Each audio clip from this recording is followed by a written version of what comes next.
friends. Welcome back to the Wall Street Skinny. I'm Jen. I'm Kristen. And we are two lifelong friends, former investment bankers, and teachers here to give you the skinny on how to land and thrive in the world's highest paying jobs. So due to overwhelming feedback from our listeners, this is going to be our second episode on HBO Max's hit show Industry, which we learned after our first episode is called Industry and not The Industry, which is insane in and of itself, and we'll get to that. But this is going to be the last deep dive that we'll do here on the Wall Street Skinny. We're actually going to be moving all of our content on Industry, the show, over to a new dedicated podcast that will be the unofficial companion podcast for the show. We're going to break down every single episode there. So next week, we'll be back to our regularly scheduled programming, our educational content where we bring you markets news, where we give you 101 level introductions to all aspects of the industry from thought leaders, just like we've always been doing.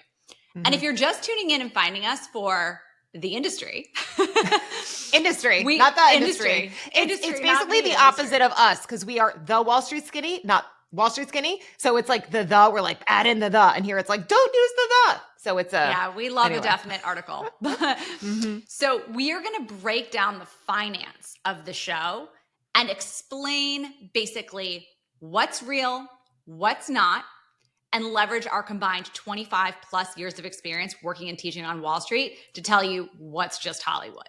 We're also going to break down the finance to give you a better understanding of the plot points because there's so much finance in the show. Some of it they get right, some of it they get wrong. We can talk about all of that. And if you want a more in-depth education on any single point or a trade or a concept, go over to our other podcast, which functions right now. We've got over 100 episodes worth of free curriculum to educate you about all of the subjects you're curious about in a more deep dive way. All right. So you ready to get started? I will say one more thing. You can say I work in finance and be one of very many things. Jen, when she was working in the industry, was Harper. So she was actually sitting doing her job without being actually her. Well, after watching episode 2, I'm starting to suspect that I'm a little bit more Yasmin than Harper. So we'll get into that today. So another thing too that we should probably talk about right off the bat. Listen, I'm right now reading something called Zodiac Academy. I've read A Court of Thorns and Roses. I've read Fourth Wing. Like, I am not shy about reading things that are a little spicy, but I am so annoyed by all the sex and drugs in this show. I'm literally the old lady who's sitting there fast forwarding, being like, get to the trades, get to the trades. So we're not going to focus as much on the sex and drugs. We're going to talk about the sex and drugs because it's key to the show. But what we're really here for is the finance. Yeah. One of the first scenes in the second episode shows Yasmin basically skipping out on her live-in boyfriend to go work out at the gym at the office. And we actually did a previous episode on the Wall Street Skinny about the intersection of kind of Wall Street and health and fitness and body image. But this is super on the nose right off the bat that they showcase people working out first thing in the morning because in the company sales gym. and trading hours are so early. Yeah, you'd be at the gym well before the sun is up in London or after it goes down in the evening. Many investment banks actually have their own gym or they have discounted gym memberships at like local gyms that they offer to junior people. But if they have a gym in the building, it's usually like very heavily subsidized and it's usually really free. Nice. Yeah. I mean, I remember at Morgan Stanley, it was free. And actually one difference between sales and trading and banking is most bankers actually are probably going to use the gym after dinner. So they usually will go closer to call it like the 7, 8 p.m. window. That's when I used to always go when I was working. Because you basically would like work out, get your free dinner, and then you continue working at the desk later into the evening. But usually you're not going to be waking up and going before. To your point, the sales and trading people, they're the ones that are going in the very early morning. But yeah, it's like so accurate because also those first year analysts probably don't want to pay, even if it's a subsidized gym membership. I remember we had ridiculously low rates at like Equinox and New York Sports Club. And I was still like, no, I don't want to pay any money because you're sort of like still in this penny pinching college student mentality. So like lots of people are going to the corporate gym. That's like a And at very Lehman, they actually had outfits you could change into. Like they yeah, gave you clothes. same with Morgan Stanley. Yeah. I was like, but I like took those clothes. Oh yeah. And like the little towels, like I would like take some of the towels home. Like no, it's it's actually again, it's kind of sad, but yeah. Yeah, but so the gym can in and of itself even become like part of the social scene. So even if you're not working out at like the company gym, it started becoming more trendy when I was exiting the industry, and obviously has exploded in trendiness now. There are other things to do with clients than just go drink and just go to a steakhouse. So we'll see some of those other activities later in this season, but it was starting to emerge as a trend that like we'd go to a soul cycle class with clients and then like go to grab a beer afterwards. Somebody actually just messaged us today about like, oh, did you guys join run clubs or whatever? And run clubs were less a thing. They're huge now, especially here in Charlotte. But like there's all kinds of fitness centric client entertainment things. And we'll talk a lot in this episode about some of the background noise about fitness and competitiveness that is written into the show that you only capture if you're watching it with subtitles, which I do because I can barely understand people speaking English, let alone English with a British accent. So I always need that.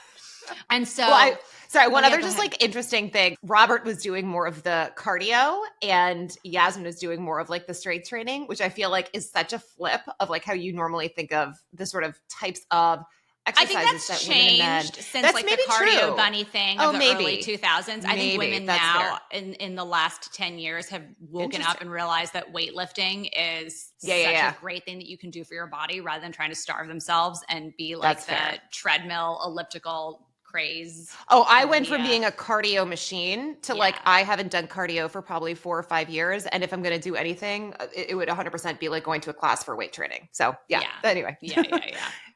So I think that's more just like a overall social trend versus back in the day.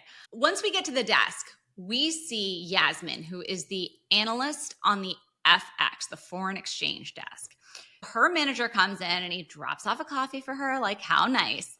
And he's like, hey, you know what we should get off the desk and we should talk about your progress. That's a great thing to say, right? You want to have regular conversations with the people who are your immediate superiors about your performance and your progress throughout the course of the year, because those are the touch points where you're effectively advocating for yourself and letting them know what you're doing and staying on top of them and making sure that you're on track when you think your performance is going well or whatever. And he's like, tomorrow night. He's like, no, wait, we've got that like big analyst dinner or whatever. And then the next day is Friday. And she goes, yeah, if we do it during the day on Friday, that would be better for me because I have plans with my boyfriend.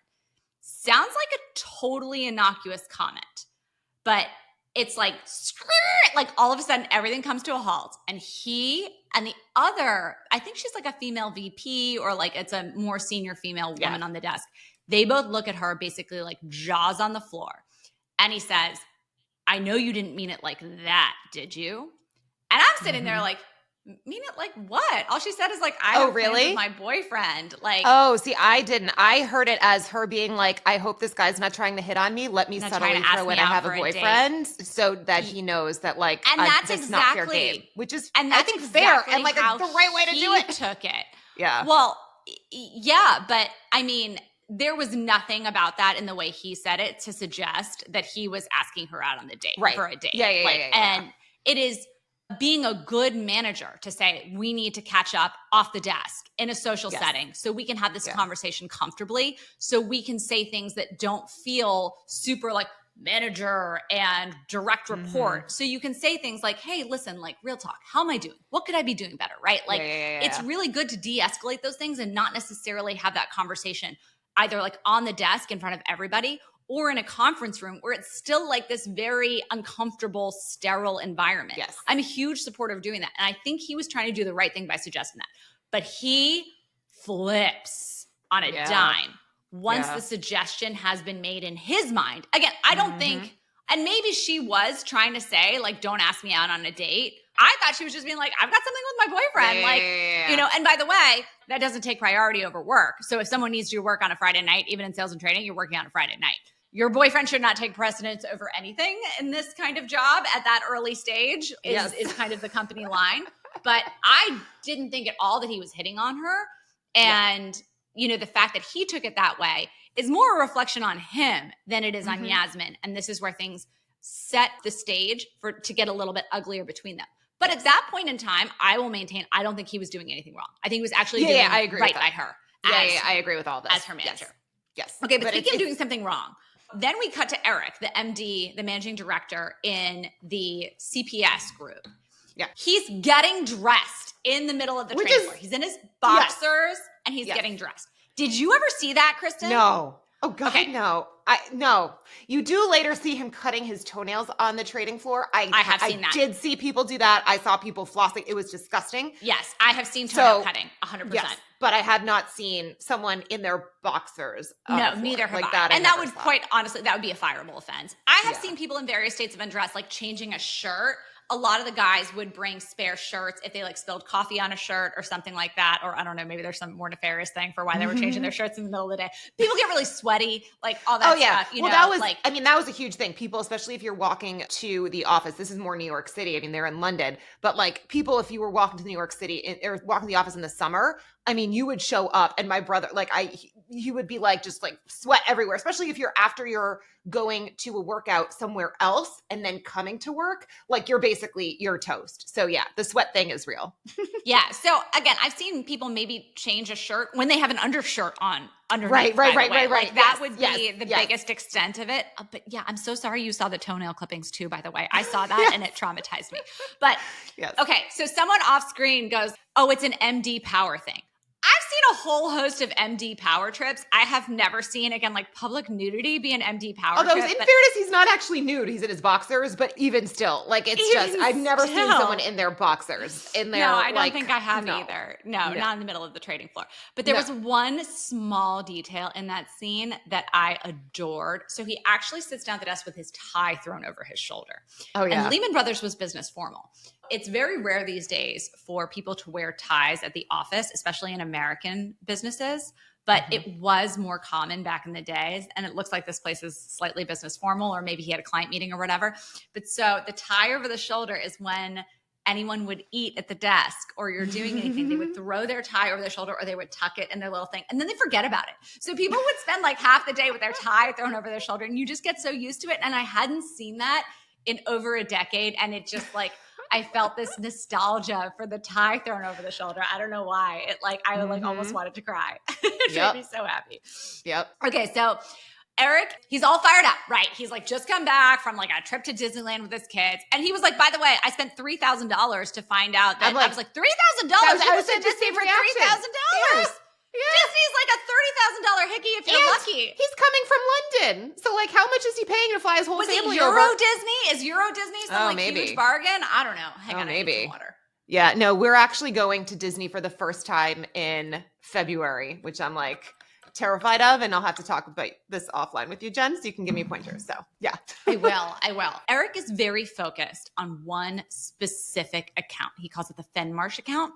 Mm-hmm. And he is very concerned about the fund manager whose name is Phelan. Mm-hmm. Yeah. Yes. I don't know how to pronounce his last name. It's spelled Bichan. Beacon. I don't know.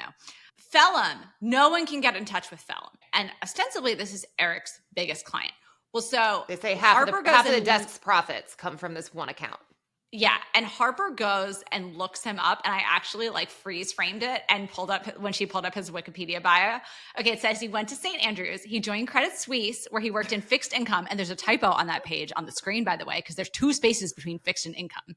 He made MD at 27. So he was clearly like a hotshot trader at Credit Suisse, which is, by the way, the bio of a lot of the power guys on the buy side. And then he moved to Goldman in 1999, ran credit trading in London, exited in 2012, and founded Fenmarsh, which is a London-based multi-strategy credit-focused firm with $5.7 billion in assets under management. Dude, these guys did their homework. I mean, this is the thing. I love the details on this stuff. Like, this is like Yeah, good. It's like a sight gag, right? Like, I mean, this is a flash on the screen that only a psychopath like me would be screenshotting to be like, okay, well, like, whose bio did they base their muckety-muck trader off of? And I'm like, oh, no, I know that guy. Yeah. Well, that was like me. We were talking about how, like Succession. What psychopath is literally creating financial models and M&A models to do valuations and accretion dilution analyses on a fake company based on a Bloomberg screenshot from like season 4. So we're both crazy, but like, it's actually a lot of fun. Yeah. And so what Daria says when she's explaining why Eric is so spooked is she says it doesn't help Eric's exclusivity thing, where he insists that his clients only speak to them. Okay, so let's talk about this. Is exclusivity real? No, is the bottom line. Now, 20 years ago, there's a world in which there would be some fixed income rates coverage that would have such tight relationships with one or two clients that there was an MD that I worked with at one firm who he had a team around him, and they had recreated to the best of their ability the portfolios of some of the biggest firms in the world and were effectively all over those guys. And they maybe got, call it 75% of their business, okay? But firms will have it actually written into their mandate that when executing trades, they need to go seek best market price. So even if they're putting you in comp and you're winning every single time because they love you so much and you're delivering so much value, there is no exclusivity that you're going to have with one of these funds. It simply doesn't exist. And now in the world of so many mandatory cleared trades and stuff like that, they literally are going to put you in comp on almost everything. So it's just, it doesn't really exist. It's not realistic. I understand what they are trying to do here with the narrative, and I totally appreciate that. This is based on that possessiveness and that need to be the number one counterparty for one of these big accounts that so many of the relationship managers feel, right? That's the dream, right? You want to be like, okay, BlackRock only comes to us. But they don't, right? Like, and they can't. And it's just simply in violation of a lot of their fiduciary duty if they are going to the same counterparty for everything who might not be giving them best pricing and best execution. And sure, it's like, we want to reward people who give us good idea generation, who give us good communication, who put us in front of the traders and the research and blah, blah, blah, blah, blah, blah. But like, there has to be some objective way to suss that out. And if you're not putting your counterparties in comp pretty frequently, you're never going to know. So that isn't real. Okay. I'm glad you said that, because it's like, if you were to work with a real estate agent, they do, you know, have to have exclusivity. I don't, sorry. If you're signing a buyer agency contract with me or a listing contract with me, you can't have a listing contract with anyone else. And you can't have, it's literally in the contract. You can't work with anyone else. So when he says, that was a really good point you brought up, Kristen, that more than 50% of the desk profits come from Vellum. Well, whose desk? So sales, generally speaking, does not have hard dollar P&L associated with it. Right. The trading desk does, because they are taking all the risks. There are exceptions to those rules. There are some sales desks within banks that we call markup desks. And what it is they deal with less sophisticated clients who are more retail or middle market, who pay a higher transaction cost because they aren't that big an institutional player. And so what happens is they call up, and this even happened when I was in the joint venture between investment banking and sales and trading. So we would get a price from the trader. The trader would say, okay, I can execute the trade here. We would then add on additional markup that was just straight money to the firm that involved no risk taking. And so that additional markup does sit with the sales desks in some firms, but like, it does depend on how they're structured. But wouldn't that be part of the CPS desk? Like, in general, wouldn't sales and trading be part of the same quote unquote desk, or no? No. Is it like the sales desk and then the trading desk, and that's separate? Correct. Oh, interesting. Correct. Okay. Yes. Got so it. there's a head of trading and a head of sales. Yeah. Now, I thought that they were all kind of part of the same umbrella, just because like that's kind of makes sense if you're like thinking about who's getting paid. I mean, I don't know. The salespeople are helping to bring the client in. So it would seem that some of those trading, and I guess it's like the sales credits thing. It just seems like it would make more sense if it was CPS desk and then like the trades that the trader was doing, you know, do count towards the sales desk, but like, they do. No, but the CPS salespeople are not the only people interacting with the CPS desk, right? If this CPS desk is trading all these other products, right? FX is going to need to do an FX trade. So do they have dedicated FX traders? Like, first of all, there is no CPS trading desk. Yeah. Well, also I was going to say, Rishi for like 800 people. Yeah. He ends up like, he's doing freaking equities in season 2. And I'm just like, no, you're not going to have some fixed income person, as you said, doing running like a macro hedge fund and FX. And now he's trading equities. Like, what? So anyway, that's a whole other. We said in episode 1 that he wouldn't be executing a forward rate trade and an options trade. Like, we already exceeded but now they've the added total in amount equities, of products. which is totally He's doing different. everything. Yeah, it's absurd. But no. So to be clear, so within there's trading P&L. So like trading is its own division and sales is its own division. If I am in rate sales, the majority of my pay is going to be determined by what rates trading does. But there's so many different desks within rates trading. There's the treasury desk, there's the swaps desk, there's the options desk, right? There's all these little things. I'm going to deal with all of those as a salesperson if I cover most accounts. There are some people who only deal with treasury-based accounts. There are some people who only deal with derivatives-based accounts. So rather than having it be like a one-for-one thing, it's sales. Well, I was and going to ask, all of sales gets paid based on trading. So would they say then like it's half of the desk's profits? Would that just mean that like all the sales credits that are coming in, it's like half of that? Or is that not really how to think about it? It's very confusing. So most of the time, if this were accurate, they'd be like half our sales credits come from him. But there are also some desks like FX or in equities where you have sales traders, where you do have people who are both doing sales and executing trades. And at one point they do, not in this episode, but in another episode, they show Harper actually executing an FX trade. Right. Yes. So when you say I was Harper, I never executed a trade ever. I never actually clicked buy or sell. I never took risk on behalf of the firm with a client. Got it. So that is a really you just use a voice trade and then the trader did. Got exactly. It. And I book it on my end, which then tells middle office and back office what to reconcile with the client. So here's what Morgan Stanley or Lehman or Barclays knows, and here's what the client knows, and they match up. And again, we see that in a later episode with Harper where that doesn't match up, and that's a problem. But salespeople are not doing trades. They are not actually putting risks into the firm's book for many, many reasons. But that's not their job, right? Their job is to bring and we see what happens when Harper does, which we will get into in next. They take. Yeah, I know. I keep like foreshadowing. Okay. We know we've got this problem with Phelan. And Eric basically deputizes Harper to go figure it out. He's like, hey, go ask that other new girl in FX. Like, figure out what's going on. Figure out if you can find out when Phelan's coming into the office. So we've got also some great off-camera dialogue. Rishi says— I love the off-camera dialogue. The off-camera dialogue is the best stuff. He says, okay, I wrote down some quotes. If anyone comes over my hoot again instead of messaging me, which means communicating a trade voice or verbally over the speaker system instead of using an IB chat. And I forget what he said he was going to do, but he's like, I'm going to box them. When you put someone in the box, it's like, I'm never going to speak to you again. And then you've got Kenny saying, back to the thing we were talking about earlier with fitness and competitiveness. He said, I think I'm going to try and do an Ironman or a Marathon des Sables with no training, obviously. Okay, we interviewed Guy Adami on the podcast, who is now one of the hosts of Fast Money. This is plucked from his life story. He literally did an Ironman without ever having trained for running once, had never even run more than a mile, and like casually did so this is so on point. It totally feeds into the culture of like fitness, competitiveness, obsession that is so prevalent on the trading floor. Yeah. Okay. So that's what's going on in CPS. Let's go back over to FX for a second. We've got Yasmin. And she comes back to the desk and she's been doing all these coffee and lunch runs. And we'll talk about her coffee and lunch runs in a sec. She brings coffees back to the desk and she got an extra. And so she hands one to Kenny, her direct boss. And there's this senior woman on the desk who I worked with someone who I swear to God, the writers based this off of.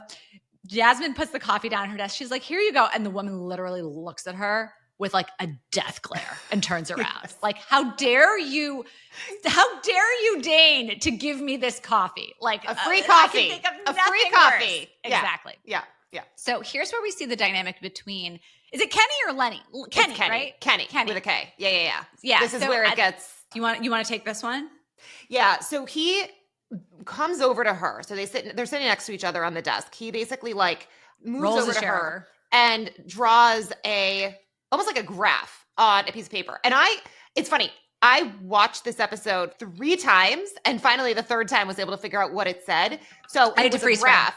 Yeah. Where it's the y-axis is career. So like how ambitious are you basically? And then on the x-axis, it's or how much do you get paid? Oh, was that what it was? How much you get paid or career? Well, I think it's both. Yeah. So he says if a nurse is here basically at 0, so low career ambition, which is, by the way, like terrible, and low heel height, where are you? And then she writes the word stripper in the upper right-hand corner and then kind of like very awkwardly laughs as he rolls his chair away. It's very inappropriate. And she's clearly a little uncomfortable, but is playing along because it's one of these things. And you see this later. I think, and this is how I do think a lot of women feel on the desk when you're in this environment that still has sort of like the vestiges of this sort of old boys club. You want to feel like you're not taking things too serious, or I don't know. You're not not taking being yourself approved. too You're seriously. not taking yourself too seriously. You're able to roll with the guys. And so she's kind of like playing along. You start to see this dynamic start to get very toxic. And so, yeah. I identified so much with Yasmin right then when it's like, okay, this isn't an appropriate joke, but like, if I show that I'm one of the dudes and I can hang and I can make a crude joke alongside them, then that'll be my ticket into acceptance. Yes. And he smiles at her and laughs when she goes along with the joke, like, haha, cool. But it's very clear that this hasn't actually won her any respect with him. No. And so I think we can go straight to what happens next on that desk. And then we'll come back and circle around to some of the other plot points. Yeah. So she does her salad run. We'll talk about the salad run in a bit. And she brings it back to the desk. And he starts berating her about like not getting him croutons. And she's like, you didn't ask for any, whatever, blah, blah, blah, blah, blah, right? Well, he decides that it's time for a hazing ritual, okay? Where he dumps out trash in a trash can, flips it upside down in the middle of the row, tells her to sit on it, and makes her pitch a trade idea spontaneously in front of the whole FX group. And she's all excited, right? Like she grabs her little notepad and she's like ready to do it. She's like, I know the rules of the game. I'm going to do it. They're going to haze me. I'm going to show them how smart I am. And she starts in and she says, well, I was thinking we could short cable. And he goes, okay, what's cable? And she says, it's dollar sterling. Let's pause right here. Yeah, I was going to ask because this was all over my head. I was taking notes as well. And my notes were basically like, get Jen to explain all of this. Yeah. So Yasmin is on the FX desk. FX stands for foreign exchange. What is foreign exchange? So most countries have their own currency. Here in the US, our money is US dollars. But we're not the only country with dollars. There are New Zealand dollars. There are Australian dollars. There's Canadian Hong Kong dollars. Mm-hmm. But they are not necessarily worth as much as US dollars. They might be worth more or less depending on a number of factors. Those factors could include things like the size of that country's economy and how fast it's growing, its rate of inflation, its central bank policy, its fiscal policy, how much money it borrows, whether it's politically stable or unstable. There's so much that goes into it. And so there's a whole global market called the foreign exchange market. Some people call it Forex. I don't know why that's like the jargon of the day traders. At the institutional level, it's FX. Yeah. And so in this market, various players, for different reasons, trade the exchange rate between those different countries. We've talked before on the big podcast about hedgers versus speculators. So let's say you are a corporation that is based in the US but has some operations in Europe.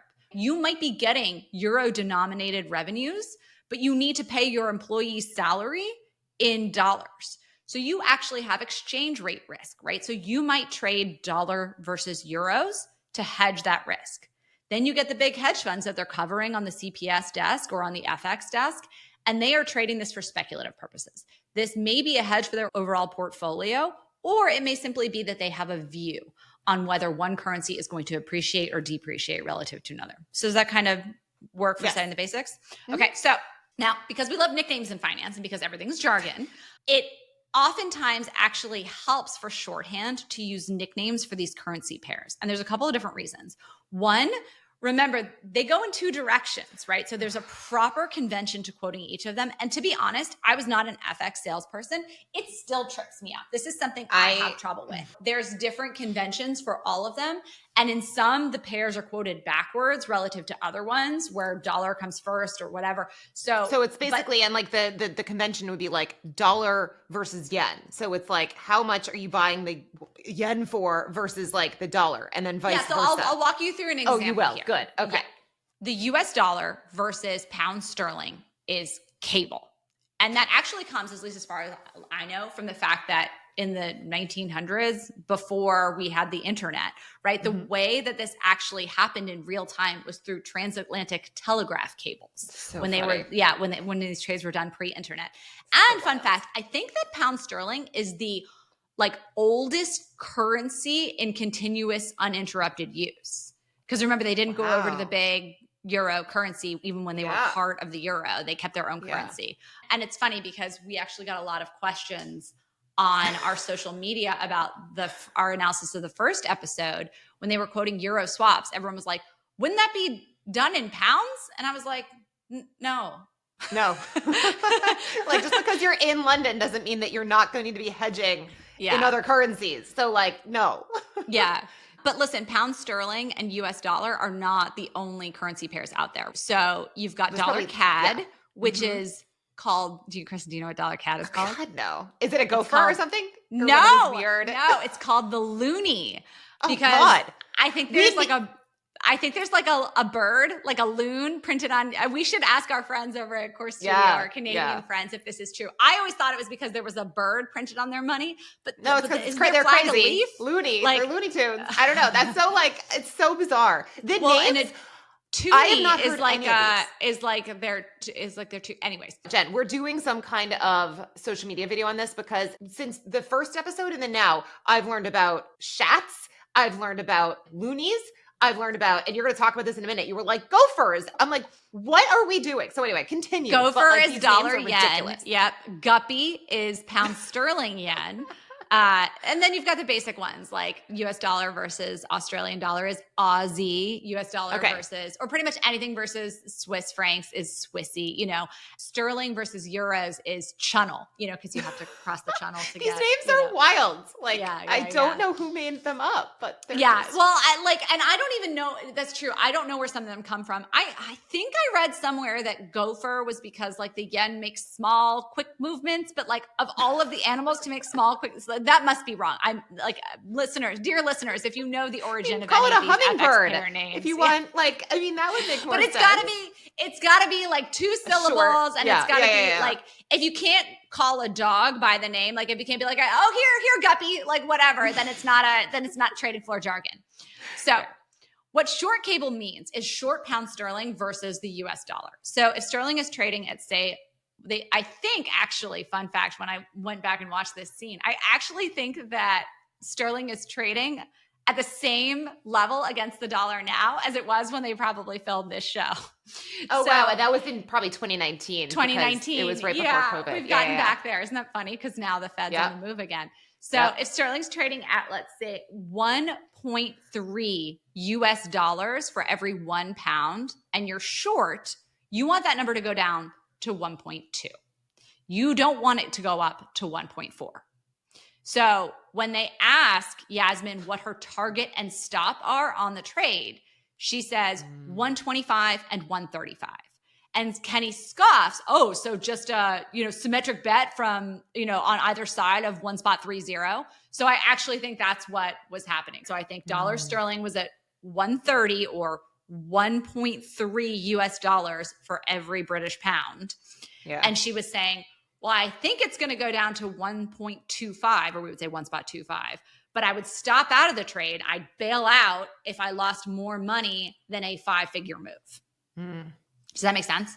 Yes. Again, FX, I don't know what it is. I have a mental block with it. When I start to think about it, just my head hurts. You explain it and you actually did a great job. But in about 5 minutes, I'm going to be back to I don't know. FX is this weird thing that I have no idea how it works. It's just often La La Land. Well, she can barely spit out the logic behind this trade. So we never get to hear why she pitches this trade. All of a sudden, when she just lists the levels on the trade, he's like, oh, so you're going to talk Europe? Well, what does this have to do with Europe? Again, this was filmed in 2019. So this was before Brexit had been formalized. But they don't get into any specifics of why we're talking Europe when we're talking about cable. So it's very confusing to me. The female manager turns around and she's like, why not just flip a coin? Why not just put it all on black? Because she's come up with this totally what they call uninspired trade. And it's true. It sounds like a totally uninspired trade. Kenny says to her, I could put 100 grads in front of me. 95 could pitch that. You'll be dead on riff. But at least the female manager is like, Kenny, you need to inspire her. So listen, what this is showing is that Yasmin is able to do kind of bare minimum performance on the job, but has a terrible manager, has someone who is not empowering her, who is not educating her, and who very clearly has a chip on his shoulder about her, which is only going to intensify. So he's not helping her learn. He's submitting her to the same hazing rituals that he was probably put through that probably helped him succeed on the job because that was the right kind of motivation for him. But he's not giving her the growth that's supposed to come with it. Yeah. If you're going to do one of these hazing rituals on the desk, which I don't advocate for, but if this is going to happen, what it needs to be is, okay, you've shown us that you can't come up with an inspiring trade idea. Let's figure out together how you might approach it. What are the inputs you're looking at? What's the logic behind it? And walk through it that way. Well, I actually want to sort of jump to the end and then we're going to come back. But I did think it's interesting to tie this all together. When they're at the grad dinner at the very end of the episode and she's sitting down with her MD and then Kenny is there, she says, I would love to be taken off of lunch duty. And the MD's like, look, everyone had to do this. Kenny had to do this. I had to do this. Getting lunch is the great equalizer.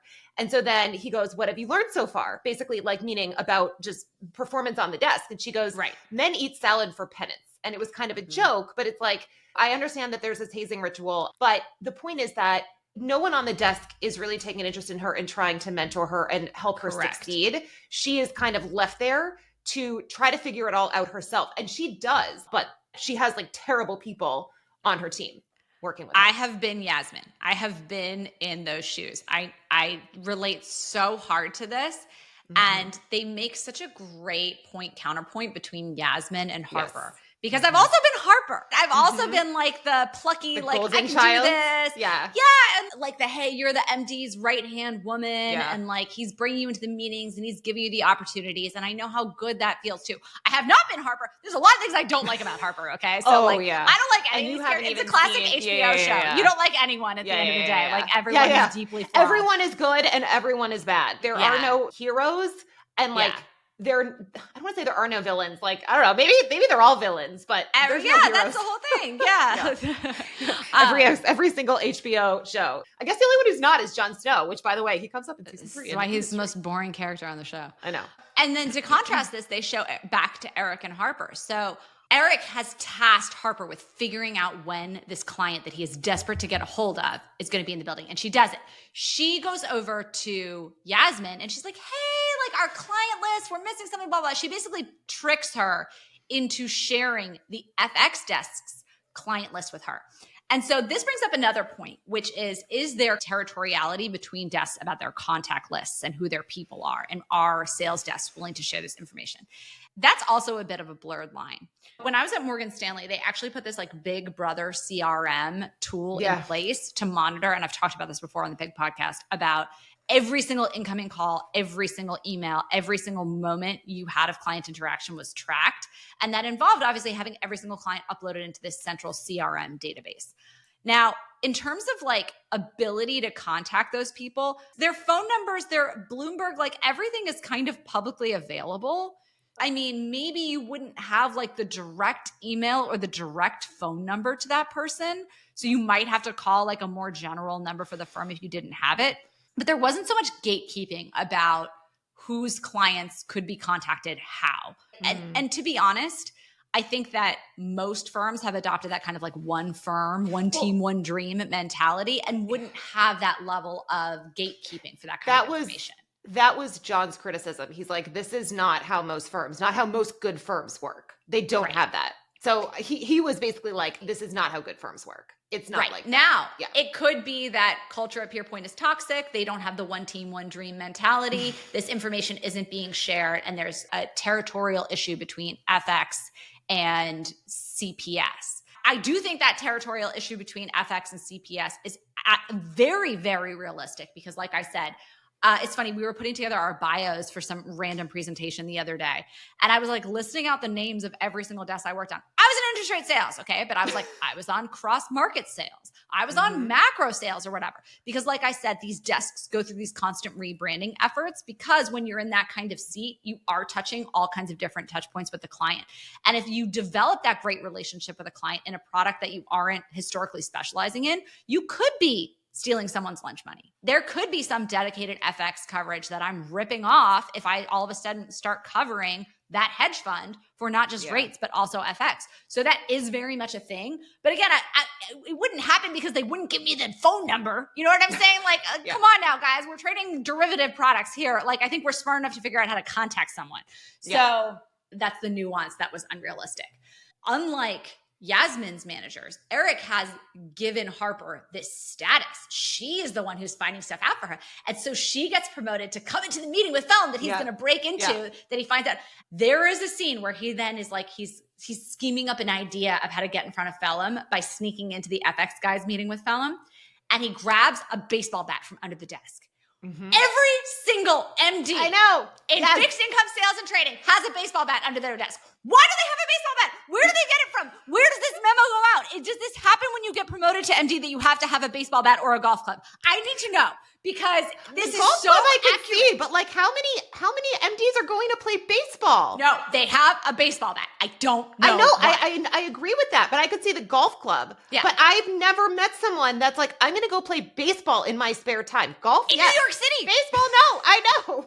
It's so weird. I agree with this. I saw that. I was like, yep, that tracks. And this is in London, by the way. So it's even more absurd that he'd have a baseball bat. Like, is baseball a big sport in London? Like, wouldn't it be a football? Like a soccer ball? I don't know. Yeah. But anyways, yes. So he has, and I just cannot tell you how like I was having so many flashbacks seeing him just like strolling around, swinging the baseball bat, talking to her. They go into the meeting with Fallon and like Eric's bringing Harper along as his secret weapon. This meeting is so real on so many fronts, but also so bizarre. First of all, Harper hands Fallon a business card. Like, you have business cards and they're saved for like one meeting a year. And it's such a rookie thing to do, to like bring your business card with you to meet someone for the first time. And it's like really cute and sweet, but like no one actually really does it in practice especially once you get to the more senior level. So that was like a cute little touch. Fallon is sitting there drinking what appears to be a glass of milk, which I missed that part. Beyond bizarre. I missed that part. That's so funny. And so the conversation materializes between Eric and Fallon, where it comes out that Fallon has stopped trading with Eric because Eric said something, and we don't know what, to offend Fallon's wife at a dinner. I cannot tell you how many times I have sat in on this conversation where a client was pissed off at my MD about something they said or did. But I will say the MDs I worked for were better client relationship people than Eric, because with a little bit of ass kissing, the MD was always able to like wriggle their way out of it. And he's like, come on, you come to me for advice. You come to me for reassurance. You come to me for friends. We have a friendship. Yeah. He's really leaning into the relationship aspect. He never once apologizes. What he says is exactly what my old boss would have said. Is he's like, well, next time the wives want to get dinner, I'm just going to say I have a stomach bug. Like, you know. Yeah. Except in my scenario, the clients were all eating out of the MD's hand, and Fallon's not buying it. Well, it was interesting because they also said, I thought that when I first watched it was just that he had said something inappropriate when they were out. Later, it's like, you called my wife something terrible in front of her friends. And I was like, ooh, yeah, that's not good. Yeah, I mean, and again, I can totally see my old boss being like, it's a fugazi, like whatever, like I say silly things, like we all had some red wine. Did we not have a good time? Did you not like the vino? Did you not like the veal chop? That's exactly what he would have said.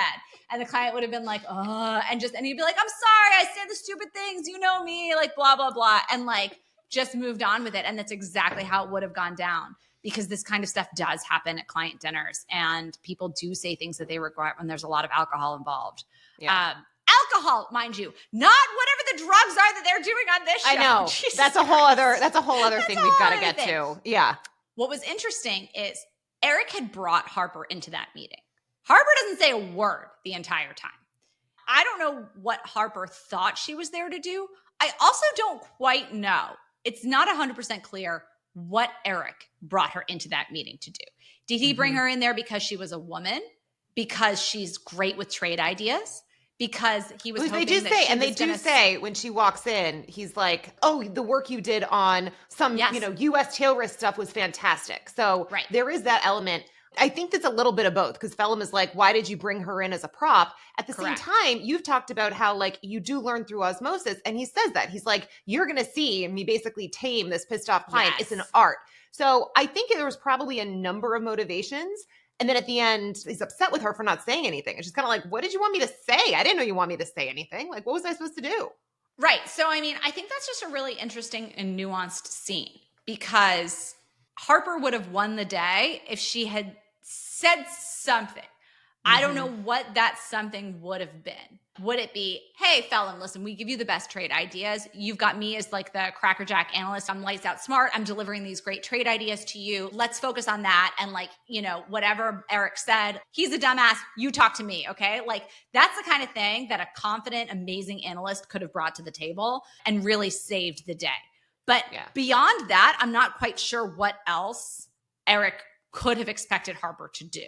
Yeah. I mean, that's the thing And with Eric is like, I do think that they're just trying to set him up as like kind of being not one dimensional as like this amazing MD. Although I do think he is. And I feel like in a lot of Harper ways, is lucky to have him, but like it's complicated because he's also, they have him clipping his toenails at the desk. They have him doing shady shit and like really shady stuff that you'll see later. So he's just not one thing. So it's interesting to try to like read into what the motivation was, because if you know someone is like a quote unquote good person, you're like, oh, they had this good motive. If you know someone is a quote unquote bad person, you know it's, but like when you have people that you're a little more realistic in terms of like your human natureness, and you don't know. And I think that part of it is like, there was multiple reasons he probably did it.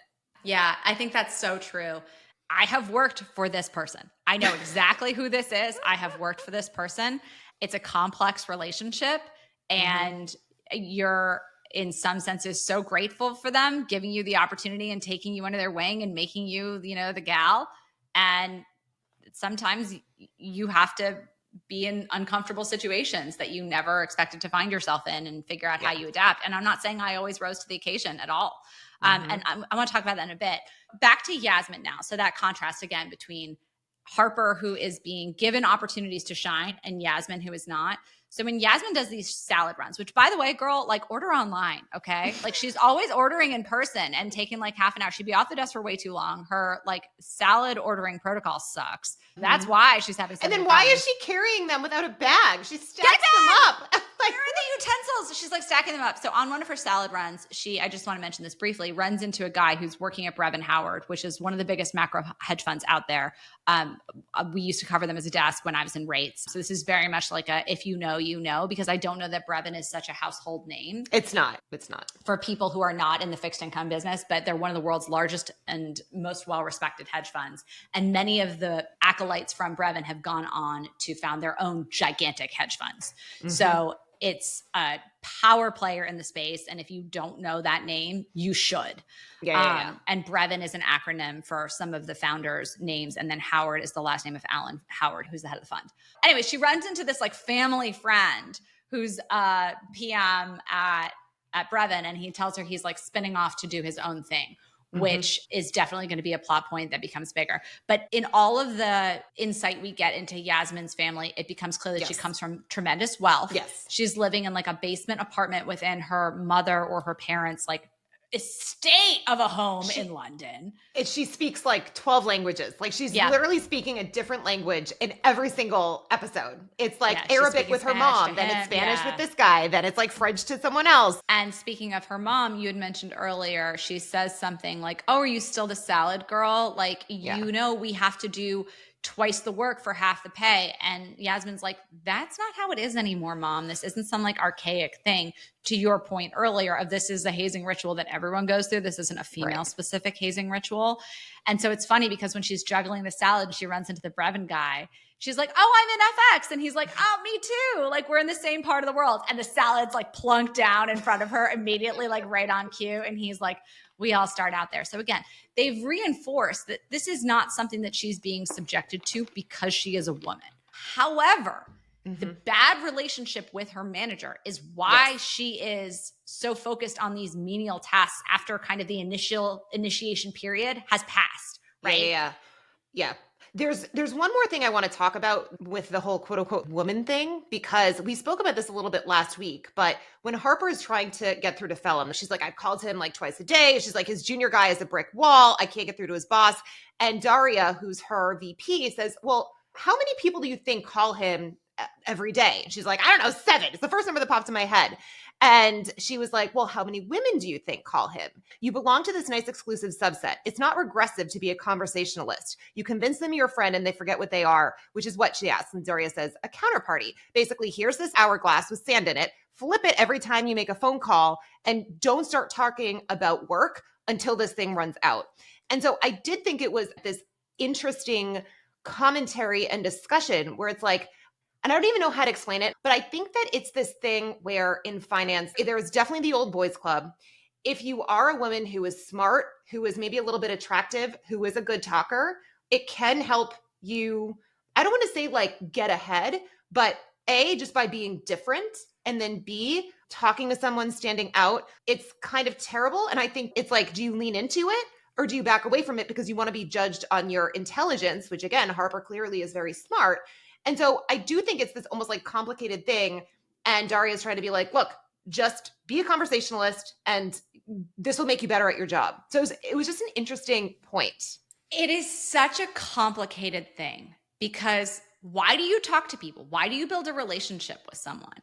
And I think if we're all really honest with ourselves of why we gravitate towards certain people, it doesn't always look as pretty as we'd like it to seem on paper. It isn't always like, I talk to this person because they have the objectively best ideas.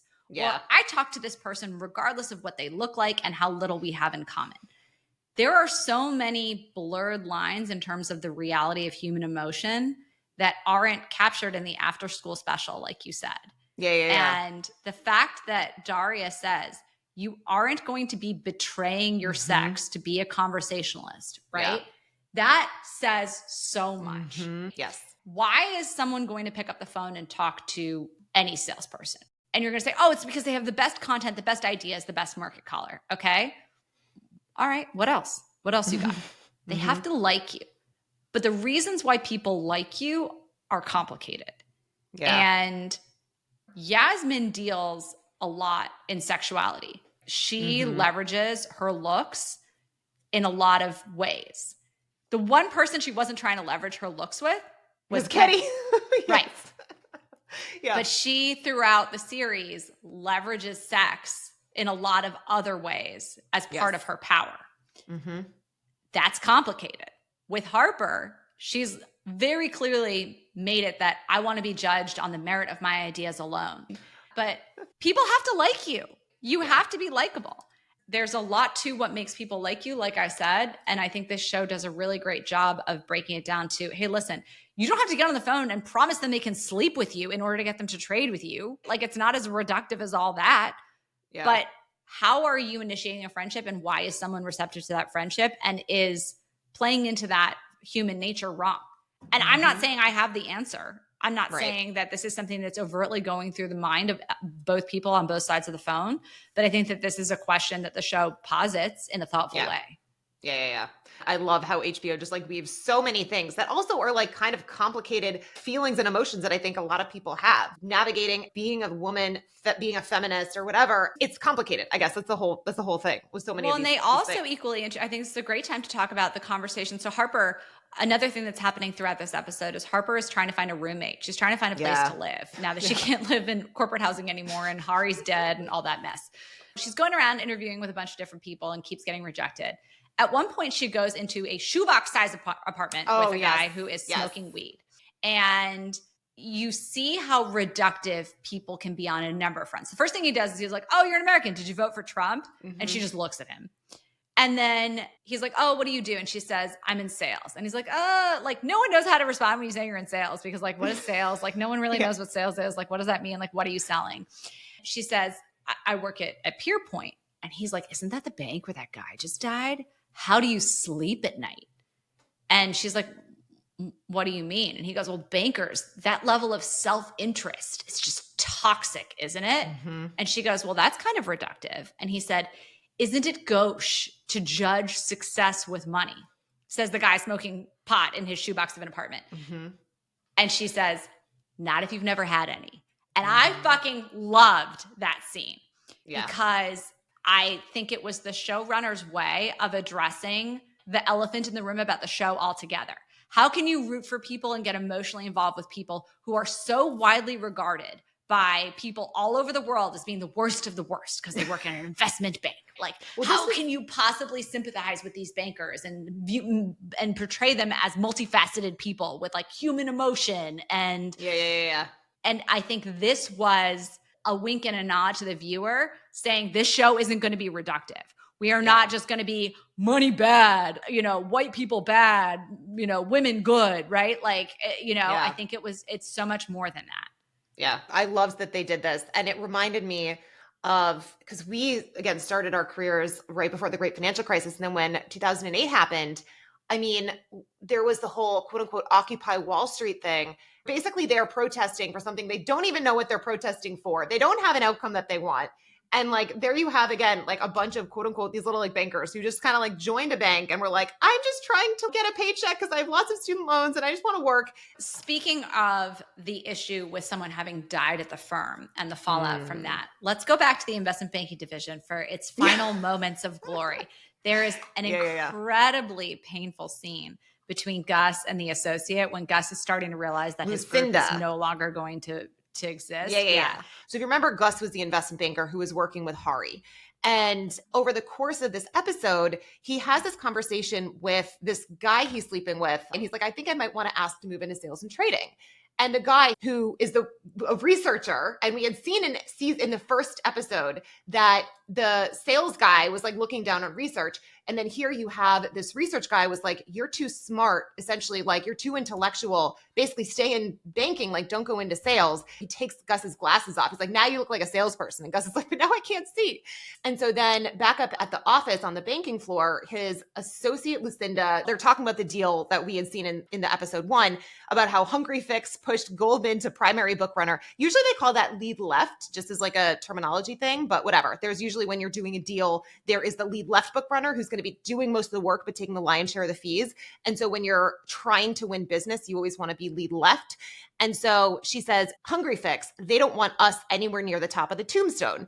And Gus then asks what a tombstone is, which is, again, no, like he knows what a tombstone is, but this is obviously more for the audience than for, again, Gus. But basically when you close a deal in investment banking, you get this little like deal toy, and it's called a tombstone. So they have them in like different shapes depending on the deal.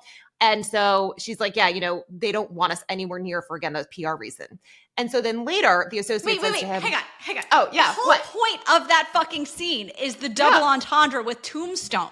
Yeah. Fair. Is like, fair. Yes. There was literally just a death. So the reason, that's why they're having him ask, right? Because you're like, tombstone, you immediately think of the fact that someone has just died. That is and fair. She picks up a little deal toy that was sitting right near Hari's old desk.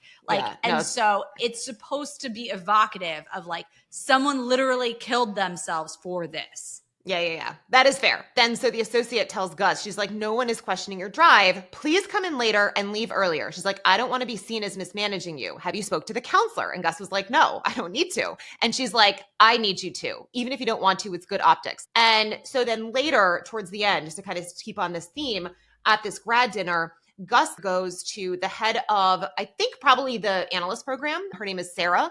And he says, Lucinda told me that there was going to be changes to our team. She's like, yeah, there's going to be a reshuffle. Your team is going to be subsumed by other teams that have essentially the need for headcount. And Gus was like, oh, so basically to make people think that the bad culture isn't systemic, you're basically getting rid of the whole team. And she was essentially like, how are you talking to me like this? We have a job to remove you from a place that's traumatic. And he's like, how are you going to prevent people from believing working 3 nights in a row is a badge of honor? And this is something that I think is just, unfortunately, a reality on Wall Street in general. I used to see people like that all the time. And you see this all the time again in like a lot of the message boards where people are like, oh, I worked so many hours. I worked 100 hours a week. It's like, it is seen as this badge of honor and it shouldn't be. It's like, why? Why is killing yourself for something like that shouldn't be? Anyway, so he then goes on and says, okay, well, what does this mean for me? And so Sarah says, well, there's a VP spot in oil and gas for Lucinda, who by the way was an associate before. And then in season 2, she's like in healthcare. So I don't know how that all, whatever, played out, but they're going to put you into CPS. They have headcount. And Gus isn't happy. He's like, I don't want to sound entitled, but I applied for IBD. I don't want to work on the trading floor. And she basically is, again, like, think twice before speaking to me like this. But what I thought was interesting is I was like, did he change his mind because of because I thought that was so strange that he first was like, I think I want to ask him to move to sales and trading. And then when they said he was going to move him, he didn't want to go. In general, it would have been more accurate for him to have never wanted to go, because usually when people do apply for these roles, they're going into investment banking for a very particular reason. They want to get a skill set. They want to learn how to build models, value businesses, and then they want the exit opportunities that come from that specifically. So that made a lot of sense to be like, I applied for IBD. That's what I wanted. I don't want to now move into a different division, which is going to change the trajectory of my potential exit options. So that was realistic. I did think it was strange that he was talking in the beginning about wanting to move to sales and trading, just because, again, there is such a difference in the type of person that tends to want to go into banking versus into sales and trading. And why not go into research, by the way? Why go into sales? Yeah, exactly. Go into research. Yeah, that again, he would have made a lot more sense in research. So I don't know why they were like, we're going to go put you into CPS sales. Like, okay. Well, and that's a Hollywood part, right? Like we got to drive the plot. We got to put the fish out of water, right? Like we got to put the guy who thinks he's better than everyone from IBD into sales and watch him, struggle. This takes us to the grad dinner. And these kind of dinners, by the way, are super realistic. There are, the idea that this would exist, whether it's the crop of new analysts, whether it's during like the summer program, whether it's just big group dinners off the desk, these kind of dinners that are like 6-hour affairs with everyone from the analysts to the heads of the division, like these happen all the time. There's a number of things going on at this dinner. Again, there's overt drug use during the dinner, which is guys, no. We're not. We'll do a whole episode about the drugs on industry. Well, except we're going to need to bring someone else on because I don't understand what's happening with Neither of us saw that. I mean, that's what's like wild. I literally never knew of anyone doing that. It must happen, but like, no. And also literally doing drugs I've never even heard of. I was like, I recognize cocaine. Okay. Like, all right, I know what that is. I've seen Scarface. Okay. Like, there's something with a balloon. No. I don't know. Oh, yeah. I was so confused. I was like, is he inhaling the like helium so he talks funny? And you were like, no, I don't think that's why he's doing it. I have no idea. It was just the whole thing. Like, sorry guys. Like we need the G-rated version of industry for us. But I would love to have that because I do think there's so much that you can learn about the industry. And like, there's definitely scenes. I'm just like, oh dear God. Okay. So this dinner starts off very kind of demure and quiet and everyone's, having a cocktail or whatever. People start to get progressively drunker and drunker or higher and higher, whatever's happening in the bathroom. We see Yasmin with her group at one end of the table. We see Harper with her group at another point in the table. There is a throwaway line where it is, I swear to God, plucked from the dinner conversations between me and my husband where they're talking. They're trashing Adrian Grenier in Devil Wears Prada, which is like A, one of my favorite movies, and B. Was he the boyfriend? Wait, what did they say in the thing? What did they say? They're like, I'm sorry, she just got the big job. He's whining and moaning that she didn't come to his birthday party, blah, blah, blah, blah, blah. There are so many talking points from Devil Wears Prada that people who work on the trading floor are like, this is insanity because it's like, oh my God, she has to work and none of her friends understand it. And her friends all like turn against her because she's working so many hours, working for Meryl Streep, pretending to be Anna Wintour. And it's like, dude, if all your friends turn against you for working long hours and for not being available to like do stupid things at like 3 p.m. on a Wednesday, when you're in investment banking, you're going to not have any friends left after 5 minutes. So it's just funny because I've had that exact same conversation about that exact same scene. And it really accurately sums up the Wall Street mentality that watching a scene like that in another movie just drives everyone totally bonkers. But so at the end of the table where Yasmin's sitting with her section of the group, she's overhearing a progressively louder conversation between Kenny and the other woman on the desk. And he hears Kenny say something like, she's a fucking intellectual lightweight. She won't last 6 months. And she's like, hey, like, what are we talking about? Like, what is it? And he's like, I'm not looking at you. No one cares what I think about you. Stop worrying so much about, like, everything's not about you. Who was the silly C word who hired you? Oh, wait, it was me, and he's like slashing his hired mind such and a princess. Yeah, exactly. He is still clearly so bothered by the fact that there was the implication that he was hitting on her or whatever. Which, by the way, in between when that happened, he came over and did the weird stripper. Or not he's stripper. He's been terrible to her ever since. Yeah. So if that was the actual that was crossing the line, I think. Exactly. Like that even if her whatever. Yes. Yeah. Yeah. So he loses it at this dinner. Harper stands up to defend Yasmin, and then ultimately Eric kicks Kenny out of the dinner. So I want to talk about this for a second. Yeah. Because people do get carried away and emotional at these big things. And I actually remember, true story, getting like having like one shoe on, getting like kicked out of a brawl, basically a verbal altercation with another when I was like an associate or something like that. Oh, wow. With a junior analyst at some bar. And it was one of these things where you just get like so passionate about things in terms of like group dynamics and like what's fair and what's not. There was a woman who was on our team and she had a reputation for just not being a team player. Very like, if it's not in my best interest, I'm not going to do it, blah, blah, blah, blah.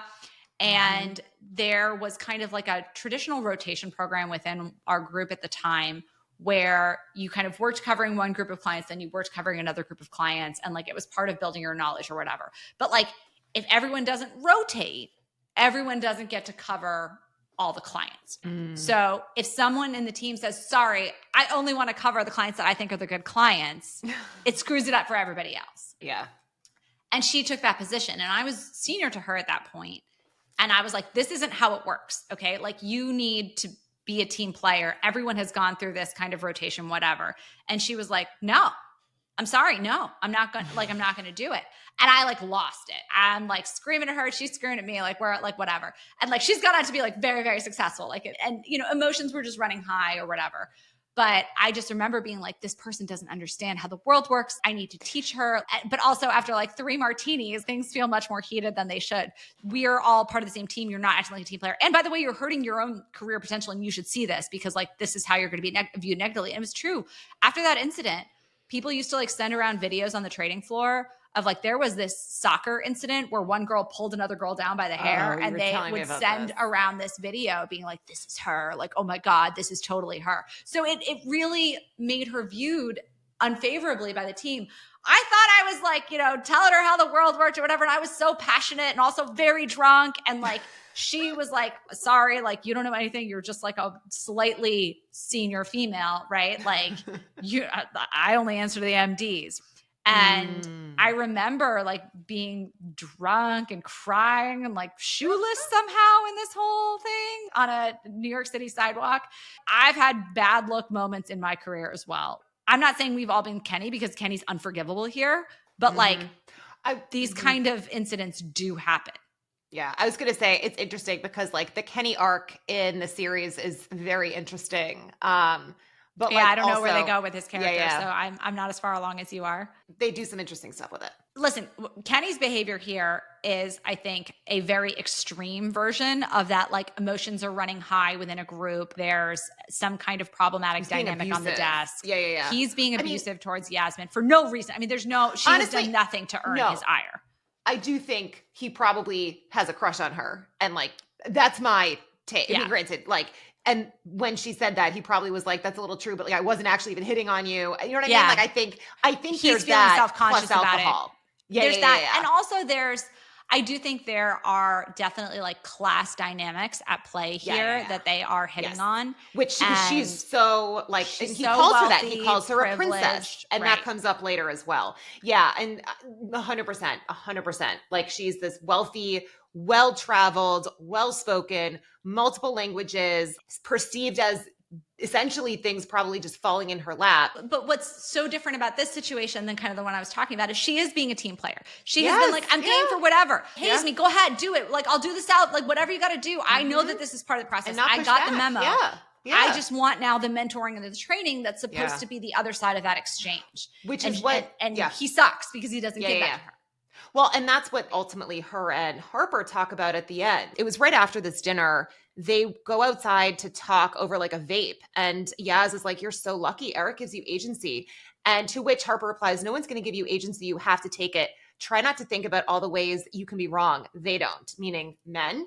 But what is interesting is I do feel like Eric, like she's kind of not that it's not giving him credit, but like she also does have good mentors. Yes, she is going above and beyond and demonstrating her abilities, but she also does have mentors who are open to that. And I feel like for someone like Yaz to hear that, it's like you have to take it. Yaz does start because she does start getting clients and all that, but like it's a very, I don't know, it's easy for Harper to say that because again, she has a great team. So I don't know, that's a little easy. I think that's a really good point. I agree. It's not like Harper has just come in and seized agency from Eric, who's unwilling to give it to her. Yeah. Eric is a willing participant in that. Yeah, which is going to obviously become a huge point later is that Harper, throughout this whole episode has been looking for a place to live, like one terrible freaking location after the next, and then even the bad apartments are not an option. And then after she stands up for Yaz, she's like, if you really need a place to stay, you can come be my roommate. And so that then becomes something that is a plot point over the course of the rest of the season. So we also forgot the part where there is this ongoing flirtation between Yasmin and Robert. And Yasmin's and boyfriend is like too busy being drugged up, watching porn to ever pay attention to her. So she decides to take agency, as Harper recommends, by engaging in this flirtation where she's totally toying with Robert. And so she decides, okay, well, if I have no power on the desk and I can't get that yet, I'll have power over this guy. Right. And again, that's why it's funny. And I was like, Well, there is then that other element too, which is Robert, as we've talked about in the prior episode, came from, again, a poorer background, whereas him and Gus are roommates, but Robert is on like Facebook looking at a picture of Yaz when Gus comes home, and Gus goes, doesn't look like she slums it, bro. And then he later is just like, why are men so obsessed with women and women aren't obsessed with men, or something like that? It was just such an interesting comment, by the which way, is like not true. Like, no. Sorry. Have you ever seen a woman stalk her ex-boyfriend's Instagram account? Like, I know. Yeah. But so that is like a good entire point. divisions of the FBI that do less work than a woman and her friends stalking an ex-boyfriend's Instagram account. Yes. But anyway, no, this has been so much fun, Jen. Again, I love getting the inside view because as I keep saying, my knowledge is not on the market side, is not in the sales and trading stuff. So I learn so much from this. And I was saying to Jen at one point how when we started this little project, I obviously was coming from the banking side, Jen, the market side. And like, we're starting to like get more and more dangerous in like each other's respective fields. Yeah. But I will say, for me, watching this show makes so much stuff make sense, which is wild because like, why should it? But it actually does, because you're almost like, I don't want to say it's apprenticeship because it's not, but like you start to see how the players interact and you start to like understand just who these other people are. Like, who are the clients? Like, oh, it's a person. Oh, this is where he came from. Oh, this is how he got to where he is now. So there's something that is so humanizing about this that like, if you were to go to an info session to be like, this is sales and trading, it's like, oh, cool, I help clients raise money. Where it's like, what does that mean? We need to call and sell them. Okay, we need to do this trade. Oh my God, I did this trade. Now I have to hedge. Like, there's so much stuff that, again, for me, is getting gelled and solidified in my knowledge gaps from the market stuff that has been really, really fun. So I think that's such a great point. This is mandatory viewing for anyone who thinks they might be interested in any kind of markets-based role. That includes sales and trading. That includes working at a hedge fund. Oh my God. I'm not old enough to watch this show. I know, me neither. 40 is here. Like, Jesus. I feel like such an old lady. All right, guys. Well, listen, we're probably over our time here. Again, for those of you who are listening to our industry-specific content but need additional knowledge resources, you can find all of that over at the Wall Street Skinny. And for our regular Wall Street Skinny audience, we'll be back to our normal type of programming next week. Thank you, guys. We will see you next week.